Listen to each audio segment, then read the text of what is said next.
신명기 강의 7번째 시간입니다. 신명기 1장 26절로 35절까지입니다. 같이 읽겠습니다. 그러나 너희가 올라가기를 원하지 아니하고 너희 하나님 여호와의 명령을 거역하여 장막 중에서 원망하여 이르기를 여호와께서 우리를 미워하심으로 아모리 족속의 손에 넘겨 멸하시려고 우리를 애굽 땅에서 인도하여 내셨도다. 우리가 어디로 가랴? 우리의 형제들이 우리를 낙심하게 하여 말하기를 그 백성은 우리보다 장대하여 그 성읍들은 크고 성곽은 하늘에 닿았으며 우리가 또 거기서 아낙 자손을 보았노라 하는도다 하기로 내가 너희에게 말하기를 그들을 무서워하지 말라, 두려워하지 말라. 너희보다 먼저 가시는 너희의 하나님 여호와께서 애굽에서 너희를 위하여 너희 목전에서 모든 일을 행하신 것 같이 이제도 너희를 위하여 싸우실 것이며 광야에서도 너희가 당하였거니와 사람이 자기의 아들을 안는 것 같이 너희 하나님 여호와께서 너희가 걸어온 길에서 너희를 안으사 이곳까지 이르게 하셨느니라 하나 이 일에 너희가 너희의 하나님 여호와를 믿지 아니하였도다. 그는 너희보다 먼저 그 길을 가시며 장막 칠 곳을 찾으시고 밤에는 불로 낮에는 구름으로 너희의 갈 길을 지시하신 자시니라. 여호와께서 너희의 말소리를 들으시고 노하사 맹세하여 이르되 이 악한 세대 중에는 내가 그들의 조상에게 주기로 맹세한 좋은 땅을 볼 자가 하나도 없으리라. 아멘. 가나안 정탐꾼 이야기의 계속입니다. 40일 만에 돌아온 12명의 정탐꾼들이 백성에게 내놓은 첫마디 일성이 무엇이었습니까? 여호와 우리 하나님께서 우리에게 주시는 땅이 좋더라. 이 말이었습니다. 백성들이 환호할 만한 내용이죠. 그 땅이 너무나 좋더라는 거잖아요. 그런데 바로 이어진 이스라엘의 반응이 이상합니다. 뭐라고 되어 있습니까? 이스라엘이 그 땅에 올라가기를 원하지 아니했다. 이렇게 되어 있습니다. 문맥상 자연스럽지 않습니다. 좋은 땅이라는 보고에 걸맞지 않게 올라가기를 거부했다는 거잖아요. 이 문맥이 자연스러우려면 뒤에 그 28절에 있는 정탐꾼의 그 이어진 보고가 삽입되었어야 합니다.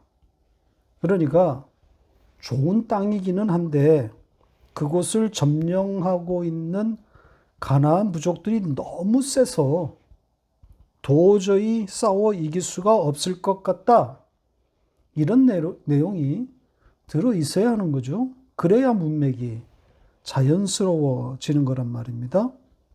그리고 그것이 또 실제로 일어난 이 시간상에 맞는 배열입니다. 그러니까 좋은 땅이기는 하지만 그 원주민들이 너무 강력해서 우리로서는 역부족이다.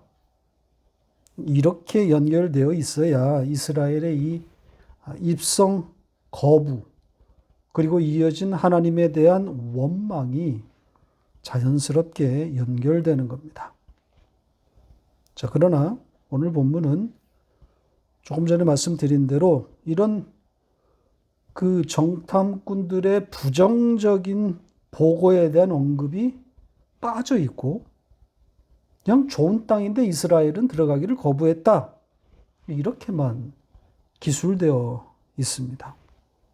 그러니까 정탐꾼들의 그 부정적인 보고를 빼버린 거죠. 의도적으로 뺀 것으로 보입니다. 그러니까 좋은 땅을 이스라엘이 원하지 않고 있다. 올라가기를 원하지 않고 있다. 이렇게 적었단 말입니다. 어떤 의도가 있는 걸까요? 좋은 땅인데 올라가기를 원치 않는 이스라엘. 어떻게 읽으라는 거겠습니까? 그러니까 무조건 언제나 말을 안 듣는 이스라엘, 이런 취지 아닙니까? 성경의 일관된 태도입니다. 하나님은 좋은 것을 주시는데 이스라엘은 거부하고 있다. 이 패턴에서 한치도 벗어나지 않습니다. 자, 이것이 이스라엘의 입장에서 보면, 그러니까 인간의 관점에서 보면 억울할 수 있습니다. 좋은 땅이기는 하지만 그 땅 주민이 너무 세 보이기 때문에 올라가기를 거부한 것이니까 거부할 만한, 그럴 만한 사유가 되는 건 아니겠습니까? 그런데 성경은, 모세는 그런 사유가 될 만한 내용은 쏙 빼놓고 좋은 땅을 이스라엘이 거부했다. 이런 식으로 묘사했단 말입니다. 자, 이런 표현 방식을 우리는 비약이다. 극단적인 비약이다. 이렇게 말합니다. 논리가 끊어졌다는 거죠. 자, 이렇게 되면 이상하다, 자연스럽지 않다, 설명이 안 된다, 이런 이야기를 하게 되는 겁니다. 우리는, 인간은 논리의 지배를 받습니다. 논리적 사고가 진리라고 학습되었기 때문입니다. 그 습성은 고스란히 성경을 읽을 때도 작동합니다. 어떻게 해서든 논리에 성경을 꿰맞추려고 한단 말이죠. 설명과 납득이 되어야 하는 겁니다. 그러나 성경은 그렇게 읽혀지는 책이 아닙니다. 하나님은 논리로 설명되지 않습니다. 극단적인 비약을 넘어 비논리적이고 비상식적이고 심지어 몰상식의 차원까지도 넘나듭니다. 좋은 땅을 거부하는 이스라엘. 오늘 본문이 묘사한 이 표현 역시 전형적인 성경의 시각을 반영하고 있습니다.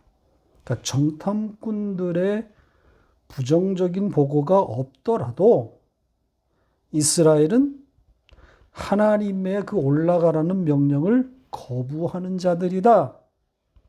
이런 취지를 담은 겁니다.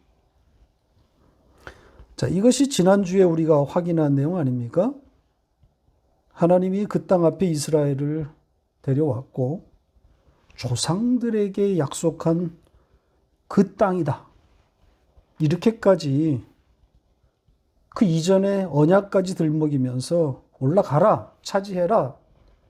그렇게 말했지만 이스라엘은 정탐이 먼저다. 이렇게 반응했단 말이죠.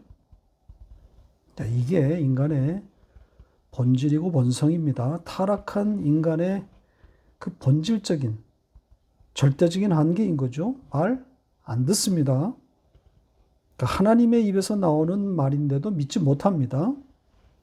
태생적 한계란 말이죠. 그러니까 오늘 이야기에서도 그걸 고발하고 있는 겁니다.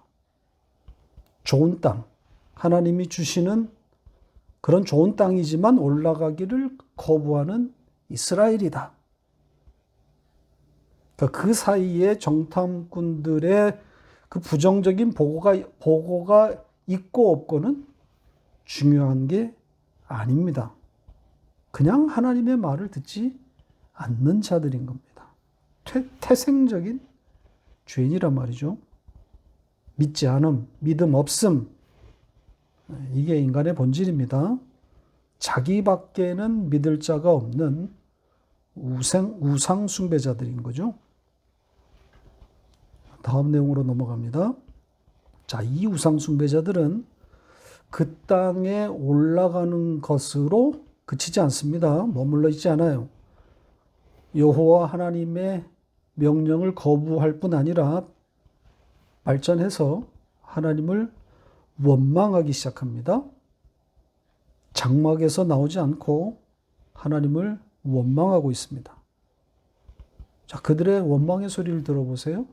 가관입니다. 뭐라고 합니까? 원망의 첫 내용이 여호와가 우리를 미워하신다입니다.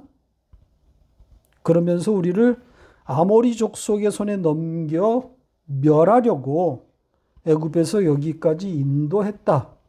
이렇게 말하고 있습니다. 이게 무슨 논리죠? 애굽에서 꺼내서 가나안에 데려온 것이 이 아모리 족속에게 자기들을 바치기 위함이라는 거잖아요. 말도 안 되는 소리를 하고 있습니다. 애굽 땅에서 인도하셨다는 말을 꺼내지나 말지 말입니다. 1년 전에 일어난 그 애굽 땅에서 일어난 일을 이들이 말하고 있습니다. 그 수십 길에 갈라진 홍해의 그 바다 벽을 보면서 바다 한복판으로 걸어 나온 이들 아닙니까? 그리고 그 같은 바다에 이스라엘을 추격해온 바로의 군대가 몰살당하는 것을 목도하지 않았습니까?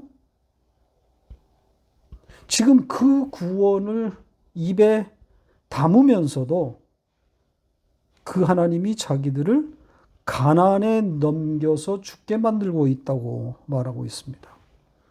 무슨 논리가 이렇죠? 대제국 애굽의 군대를 물리쳐서 여기까지 데려왔는데 그것이 가나안 부족에게 넘기기 위함이라고 이렇게 말하고 있습니다. 하나님이 인도하셨다는 말이나 하지 말죠. 구원을 말하고 있으면서 앞으로 일어날 구원은 없다는 거잖아요. 하나님의 택한 백성 이스라엘이 가졌다는 믿음의 실상을 보여주는 대목입니다.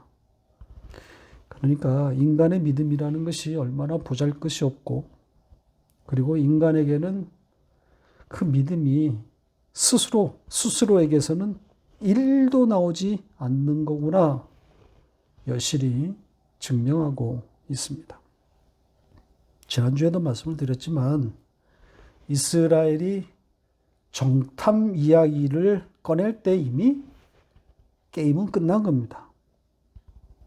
어디로 들어가야 되는지, 어느 성읍이 가나안 부족의 취약한 곳인지 뭐 이런 것들을 살핀 후에 들어가겠다고 한 그 이스라엘의 반응과 태도에서 이미 그들의 자격 없음, 믿음 없음을 여실히 드러내는 겁니다.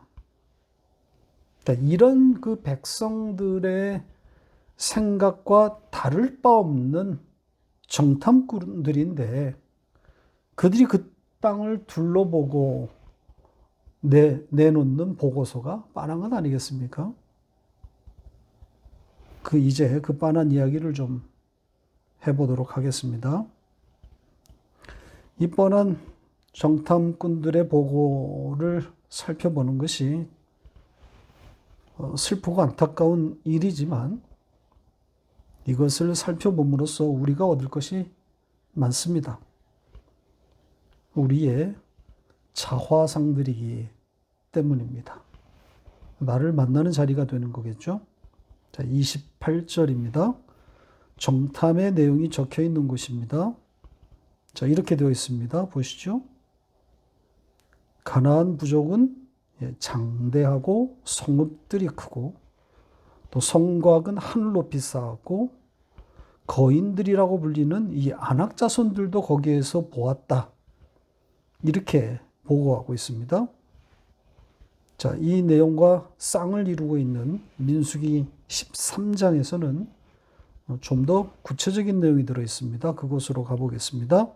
민수기 13장 31절, 33절까지 보겠습니다. 같이 읽겠습니다.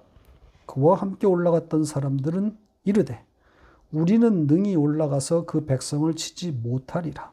그들은 우리보다 강하니라 하고 이스라엘 자손 앞에서 그 정탐한 땅을 악평하여 이르되 우리가 두루다니며 정탐한 땅은 그 거주민을 삼키는 땅이요 거기서 본 모든 백성은 신장이 장대한 자들이며 거기서 네피림의 후손인 아낙 자손의 거인들을 보았나니 우리는 스스로 보기에도 메뚜기 같으니 그들이 보기에도 그와 같았을 것이니라.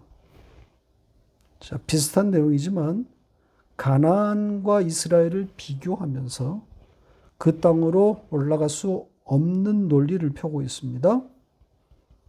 이 아낙 자손을 보면서 완전히 사기가 꺾인 것 같습니다. 자신들을 지금 메뚜기에 비교할 정도니까요. 도저히 상대가 안 되니 올라갈 수 없다는 거죠. 싸워보나 마나라는 겁니다.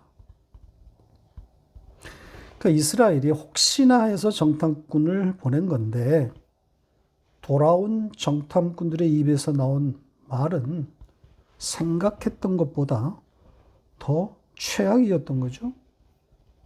정탐해서 잘해서 취약한 곳을 찾아내기만 하면 한번 해볼만 하겠다. 이런 계산을 깔고 있었던 이스라엘로서는 이제 망했구나.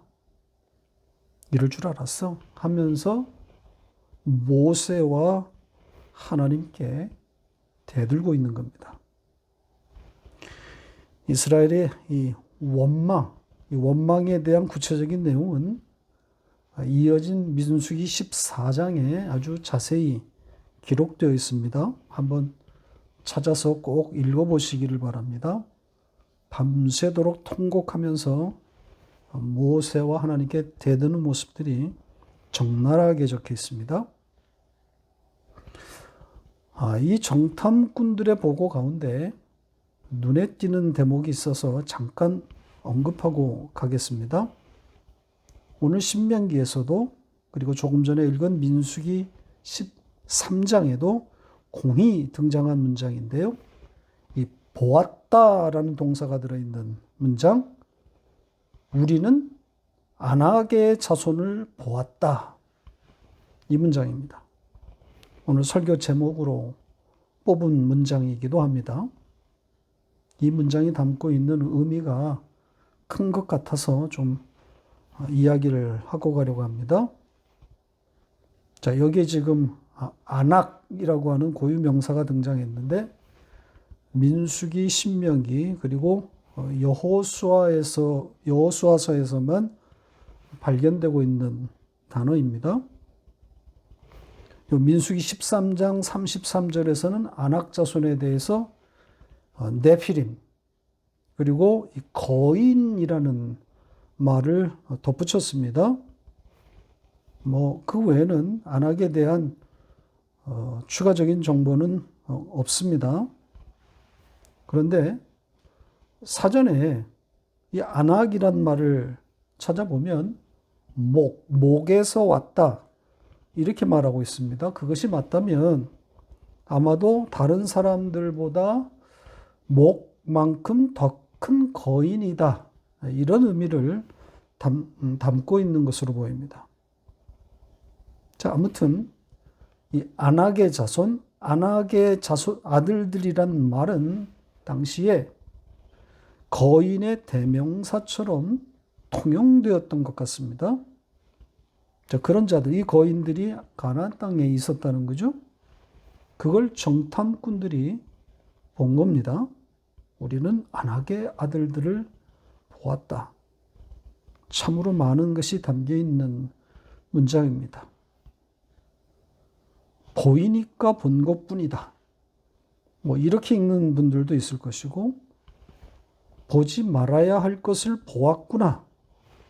이렇게도 읽을 수 있을 겁니다. 자, 여기에 아낙의 아들들, 요 말이 상징하는 바가 뭐겠습니까? 아낙의 아들들. 한마디로 세상인 거죠. 조금 더 구체적으로 말하면 믿음 없는 자들에게 다가온 세상. 이렇게 말할 수 있을 겁니다. 세상이 너무 큰 힘으로 다가온 겁니다. 도무지 감당할 수 없는 너무나 크고 센 벽 같은 존재로 다가온 거죠. 넘을 수 없는, 정복이 불가능한 그런 존재로 이스라엘에게, 믿음 없는 자들에게 다가온 겁니다. 그러니까 그들을 보는 순간 자기들보다 목이 하나 더 있는 거인들을 보자 자기들이 메뚜기 같다는 생각, 그 생각에 잠겨버렸습니다. 이 표현은, 메뚜기 같다고 하는 이 표현은 정탐꾼들이 이스라엘 백성에게 실제로 보고할 때 사용한 표현입니다. 다시 볼까요? 여기 보면 그 아낙 자손의 거인들을 보고 난 후에 자신들이 메뚜기처럼 느꼈다고 지금 말하고 있지 않습니까? 얼마나 기가 꺾이고 충격을 받았는지 그들의 입장, 그러니까 가나안 거인들로 빙의가 돼서 마치 말하는 것처럼 되어 있지 않습니까? 우리도 메뚜기처럼 느끼지만 그들이 우리를 메뚜기처럼 볼 것이다. 지금 이렇게 말하고 있단 말이죠. 정신 나간 소리를 하고 있는 겁니다. 출애굽을 경험한 하나님의 백성에게서 나올 만한 말이 아니지 않습니까? 그런데 왠지 이 정신 나간 말을 하고 있는 이 정탐꾼들이 이해가 되고 심지어 친숙하다는 생각이 들지 않습니까? 나라도 저렇게 보고하지 않았을까? 나보다 목이 하나 더 있는 저 거인들을 눈앞에서 보았다면 간이 녹았을 것이고 심장이 멈췄을 거란 말이죠. 감히 싸울 엄두도 내지 못했을 겁니다. 그러니까 막상 눈으로 보니 그 거인들이 보이니까 뇌부터 시작해서 모든 장기들이 정상 가동을 멈춘 겁니다. 그러니 뭐 가당한 싸움이 아닌 거죠. 무조건 지는 싸움인 겁니다. 그런 의미에서 이 아낙의 아들들이란 이 표현은 우리가 대하고 있는, 우리가 살고 있는 이 세상을 실감나게 담은 표현이라고 할 수 있습니다. 믿음 없음에 우리는 그 세상을 보는 순간, 그 세상을 접하는 즉시 메뚜기 신세가 되는 겁니다. 아무것도 못해요. 아무것도 할 수 없어요. 성도가 세상을 이긴다고요? 어림도 없는 소리입니다. 선악과를 따먹고 우상 숭배자가 되었는데, 그래서 죄와 불순종에 갇혔는데 어떻게 세상을 이긴다는 거죠? 세상을 정복한 사례가 있습니까? 기독교 역사상 세상을 정복한 사람이 있었습니까? 성경은 그 누구도, 어느 인간도 세상을 정복했다고 말하지 않습니다. 그렇게 말할 수가 없지요. 그러면 성경 자체가 모순이 되어버리는 거 아닙니까? 예수와 십자가는 아무런 의미가 없게 되는 거란 말입니다.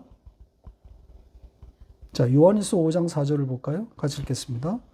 무릇 하나님께로부터 난 자마다 세상을 이기느니라. 세상을 이기는 승리는 이것이니 우리의 믿음이니라. 딱 봐도 오해가 될 만한 내용인데요. 하나님으로부터 난 자가 세상을 이긴다고 지금 말하고 있지 않습니까? 그런데 원문대로 하면 하나님께로 난 모든 자, 모든 자가 세상을 이기고 있다. 이렇게 되어 있습니다. 그러면서 우리의 믿음이 바로 승리이다. 이렇게 첨가되어 있습니다. 어떻게 읽으라는 거죠? 믿음이 이긴다는 겁니다. 우리에게 주신 그 믿음이 승리를 가져다 준다는 뜻이란 말이죠. 성경은 세상을 이겨낸 사람을 소개하지 않아요. 아니, 그 반대입니다. 아무도 세상을 이기지 못하고 그들 안에 믿음이 주어질 때 그들은 모두가 다 이긴다. 그러니까 그 믿음이 이긴다를 이야기하고 있는 것이지 그 사람들이 이긴다 이런 의미가 아니란 말입니다. 그러니까 승리가 인간에게서 나오는 것이 아님을 말하고 있는 겁니다. 그러니까 내가 이겼다 이렇게 떠들고 다니는 사람은 복음을 모르는 사람입니다. 나는 안 되는데 내 안에 찾아온 그 믿음이 나를 승리로 이끌고 계시는구나. 이것이 맞는 답입니다. 이 믿음이 볼 것을 보게 만드는 겁니다. 이 믿음이 그 안악의 자손들의 본질을, 그 속을 보게 만드는 겁니다. 그래서 저들은 하나님을 모르는 자들이고 따라서 절대로 하나님의 백성을 이길 수 없는 자들이구나. 이렇게 고백하게 만드는 거란 말이죠. 다음 시간에 다루게 될 갈렙 이야기가 바로 그것입니다. 이 갈렙이라고 하는 사람에게 초점을 맞추면 엉뚱한 이야기가 됩니다. 영웅 이야기가 되는 거란 말이에요. 그게 아니라 믿음이 그 안에서 어떻게 일하셨는지 여기로 접근해야 하는 거죠. 다음 시간에 다루기로 하고 이제 오늘 마지막 내용으로 갑니다. 모세의 반응 그리고 그가 설교하는 내용을 보겠습니다. 방금 전에 말씀드린 그 믿음이 모세 안에서 어떻게 작동하고 있는지를 잘 보여주고 있는 내용입니다. 모세 입에서 나온 첫 마디가 무엇입니까? 그들을 무서워하지 말라. 두려워하지 말라. 이것입니다. 메뚜기 심장으로 쫄아진 이스라엘에게 씨알도 먹히지 않을 내용이고 실제로도 그랬단 말이죠. 지금 모세는 과거에 일어났던 일을 회상하면서 그 사건을 다시 적어가고 있는 겁니다. 지금 모세가 전하고 있는 이 내용은 이스라엘 백성들이 받아들인 말씀이 아닙니다. 거부한 내용이란 말이죠. 그럼에도 모세는 그때 자신이 전한 것들을 다시 적고 있는 거예요. 그때 그 모세의 말을 듣고 있었던 사람들은 다 광야에서 죽었어요. 그러니까 이 글을 읽을 사람들은 다음 세대란 말이죠. 가나안 땅을 밟게 되는 그 다음 세대들에게 남겨야겠다는 그런 취지에서 지금 글을 썼다고 볼 수 있습니다. 가나안 정탐 사건 후 40년이 흘렀어요. 가데스바네아에서 이제 요단의 여리고로 장소는 바뀌었지만 가나안 입성이라고 하는 같은 상황에 이스라엘이 놓여 있단 말입니다.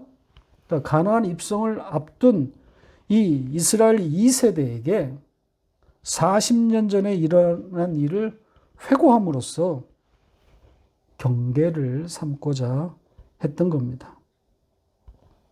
자, 그럼 이 모세의 이 설교의 핵심 내용을 간단하게 추린 후에 오늘 설교를 마무리하겠습니다. 설교의 내용은 하나님이 어떤 분이신가에 초점이 맞추어져 있습니다. 그 하나님에 대해서 크게 세 가지를 말하고 있는데 첫 번째 내용은 먼저 가시는 하나님, 이런 주제입니다. 두 번째는 너희를 위해 싸우시는 하나님. 그리고 마지막은 안으시는, 품으시는 하나님. 이런 주제로 요약할 수 있습니다. 이 중에서 먼저 가시는 하나님 강조되어 있습니다. 30절과 33절에 반복해서 그가 먼저 가셨다. 여호와가 먼저 가셨다. 이렇게 말하고 있습니다. 멋진 표현입니다. 하나님이 먼저 가신다. 기가 막힙니다. 이것이 믿어진다면 무섭거나 두려울 일이 없는 거죠. 이어진 너희를 위해 싸우시는 하나님, 이것은 먼저 가신 하나님과 연결되어 있다고 보면 될 것 같습니다. 먼저 가신 것은 우리를 위해 싸우기 위함이다. 이런 의미 아니겠습니까? 여기에 우리를 안으시는 하나님, 그 하나님이 지금 추가되어 있는 겁니다. 자기 자식을 품에 안은 부모처럼 하나님이 그렇게 이스라엘을 안아 여기까지 데려왔다고 말하고 있습니다. 전부 이스라엘이 이미 경험한 하나님에 대해 말하고 있는 내용입니다. 불과 구름 이야기를 끌고 와서 먼저 가시는 하나님을 말했고, 그 애굽에서 바로의 군대와 싸우신 하나님을 말한 것이고, 너희를 품어서 여기까지 데려온 하나님이라고 말하고 있단 말이죠. 전부 이스라엘이 목도한, 경험한 하나님의 모습입니다. 그런데 이런 하나님을 이스라엘이 어떻게 대하고 있습니까? 그들의 반응이 뭡니까? 믿지 않았다. 이렇게 말하고 있습니다. 지금 이 글을 읽고 있는 그 2세대의 입장에서는 우리 조상들이 믿지 않았다. 이렇게 되는 거죠. 우리의 아버지들이 이 하나님을 믿지 않아서 광야에서 가나안 땅을 그리워하면서 그러면서 죽었구나. 이런 생각을 하게 되는 거죠. 그러니까 이런 전철을 밟지 말라고 이런 목적으로 신명기, 거듭된 되풀이하는 명령, 이 책을 기록하고 있는 겁니다.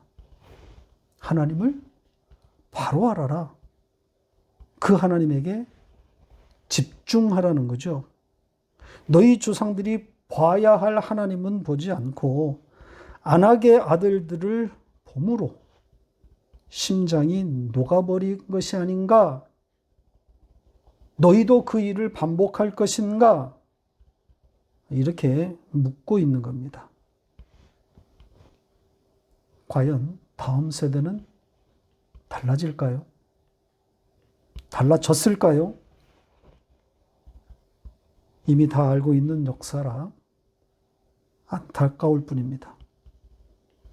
다음 세대 역시 첫성 여리고는 무너뜨리지만 아이성 때부터 이스라엘의 고질적인 병이 돋기 시작한단 말입니다. 배반과 원망의 역사의 반복입니다. 일관된 패턴입니다. 그러니까 이 성경에 일관된 이 시각, 이 패턴을 이해해야 합니다. 답답하고 신경질이 날 만한 이 반복적으로 하나님을 배신하는 이스라엘. 그런데 그 이스라엘을 스토킹하면서 때려 잡아 돌리는, 되돌려 놓는 그 하나님의 행위가 무한 반복 되풀이 되는 거란 말입니다. 왜요? 구원이 무엇인지를 알려주려는 겁니다. 구원이 어떻게 이루어지는 것인지, 구원의 메커니즘을 알려주는 거란 말이죠. 그래서 구원은 전적으로 하나님의 일방적인 행위로, 은혜로 이루어진다는 것을 가르치는 겁니다. 인간은 자신의 구원에 단 1도 기여할 수 없음을 보여주는 겁니다. 은혜밖에 없어요. 전적 은혜이니까 거기에서 찬송이 나오는 것 아니겠습니까? 그래서 성경은 찬송을 위해 우리가 지음을 받았다. 찬송 때문에 하나님의 찬송하는 자로 지음을 받았다. 이렇게 말하고 있는 겁니다. 창조의 목적이 찬송받기 위함이다. 이렇게 비약하고 있는 겁니다. 이 말씀의 속뜻은 은혜가 다야. 은혜가 전부야. 은혜밖에 없어. 이런 의미 아니겠습니까? 성도는 은혜라는 단어에 모든 것을 걸고 사는 사람들입니다.